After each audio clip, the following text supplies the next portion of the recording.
Hello అండి అందరికీ welcome back to my channel. ఈరోజు మినీ వ్లాగ్ ఏంటంటే ఎగ్ కర్రీ. డిఫరెంట్గా చాలా అంటే చాలా బాగుంది టేస్ట్. నేను చెప్పే ప్రాసెస్లోనే ట్రై చేయండి. మళ్ళీ మళ్ళీ చేయాలనిపిస్తుంది, మళ్ళీ మళ్ళీ తినాలనిపిస్తుంది. చాలా ఈజీగా అయిపోతుంది. నేను ఇదే ఫస్ట్ టైం చేసుకోవడం, ఎలా వస్తుందో ఏంటో అనుకున్నాను. బాగా రాదేమో అనేసి అనుకున్నాను, అందుకని 4 eggsతోనే చేశాను. ఇదే వీడియో చూస్తుండగా స్క్రోల్ చేస్తుండగా ఇది కనిపించింది, చాలా క్రేవింగ్ వచ్చింది దీని మీద. అందుకనేసి ఇంకా ట్రై చేశాను. ఇంకా టేస్ట్ బాగుంది కదా అనేసి పోస్ట్ చేస్తున్నాను. ఇంకా లేట్ చేయకుండా ప్రాసెస్లోకి వెళ్ళిపోదాం, వచ్చేయండి. ఆయిల్ హీట్ అయ్యాక సన్నగా కట్ చేసి పెట్టుకున్న ఆనియన్స్, పచ్చిమిరపకాయలు అందులో వేసుకోవాలి. అవి బాగా ఫ్రై అవ్వాలి. అందులోనే కొద్దిగా సాల్ట్, కొద్దిగా పసుపు వేసుకోవాలి.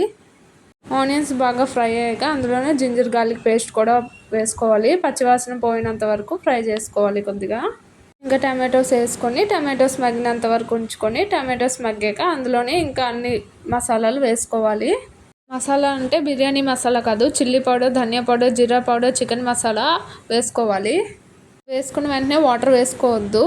కొద్దిగా 5 మినిట్స్ 2 మినిట్స్ కొద్దిగా ఆయిల్లో ఫ్రై చేసుకున్నాక వాటర్ కొద్దిగా వేసుకోండి. మరీ ఎక్కువ వాటర్ వేసుకోవద్దు.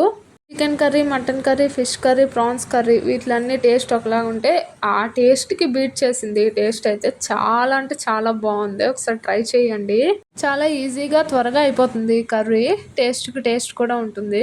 ఇంకా వాటర్ వేసుకొని మూత పెట్టుకున్నాం కదా, వాటర్ అనేది బాగా బాయిల్ అయిపోయింది. ఇప్పుడు ఇదే మెయిన్ టాస్క్. ఎగ్ అనేది నేను వీడియోలో చూపిస్తున్నట్టే వేయండి. అస్సలు ఎగ్ని కదపొద్దు వేసినప్పుడు. సేమ్ నేను వీడియోలో ఎలా చూపిస్తున్నానో అలాగే చేయండి. యాక్చువల్లీ ఫస్ట్ టైం చేశాను ఈ కర్రీ అనేది. 2 eggsతో చేద్దాం, ఒకసారి ట్రయల్ వేద్దాం బాగుంటుందో లేదో అనేసి. సరే గ్రేవీ ఎక్కువ చేసుకొని ఒకవేళ ఎగ్స్ బాగోకపోతే పడేద్దాం అనేసి 4 eggsతో చేశాను. ఇంకా చేశాక అయ్యో ఇంకా 2 eggs అయినా వేయాల్సింది అని అనిపించింది ఆ టేస్ట్కి. ఇంకా ఎగ్స్ అన్నీ వేసేసుకున్నాక అస్సలు కదపొద్దు, టేస్ట్ పోతుంది. ఇంకా ఒక 2 మినిట్స్ ఉండి అలా బాయిల్ అయిన వెంటనే మూత పెట్టేసుకోండి. ఎప్పుడు ఉక్కిరి, ఆమ్లెట్, ఎగ్ కర్రీ అలాంటివి కాకుండా ఇలా డిఫరెంట్గా అప్పుడప్పుడు ట్రై చేస్తూ ఉండాలి ఎగ్ మీద.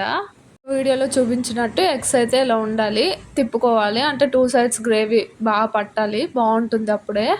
ఎగ్ కర్రీ అయితే రెడీ అయిపోయింది. చూస్తేనే క్రేవింగ్ ఆగడం లేదు కదా. ఇంకెందుకు లేట్ అయితే మరి ట్రై చేసేయండి. ట్రై చేసి కామెంట్ బాక్స్లో కామెంట్ చేసేయండి ఎలా ఉందో కర్రీ, ఎలా వచ్చిందో అనేసి. నా వీడియో కనుక నచ్చినట్టయితే please like, share and subscribe my channel. ఈ వీడియోని ఎవరైనా కొత్తగా చూస్తున్నట్టయితే నా ఛానల్ని సబ్స్క్రైబ్ చేసుకోండి. ఒక చిన్న లైక్ కూడా ఇవ్వండి. Thank you for watching my video.